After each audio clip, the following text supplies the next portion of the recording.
വേണ്ടതെല്ലാം നൽകി അത്ഭുതകരമായി അതിശയകരമായി പരിപാലിക്കുന്നു.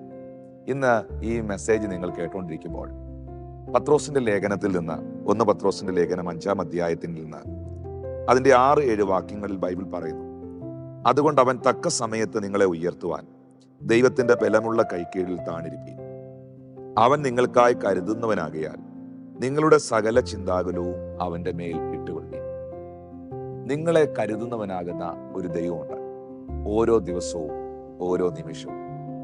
വിശുദ്ധ ബൈബിൾ പഠിക്കുമ്പോൾ ഉൽപ്പത്തി പുസ്തകം മുതൽ അപ്പോസ്തലന്മാരുടെ കാലഘട്ടം വരെയും ആദിമ സഭയിൽ വരെയും ദൈവത്തിന്റെ കരുതലുകളെ കുറിച്ച് നാം വായിക്കുന്നുണ്ട്.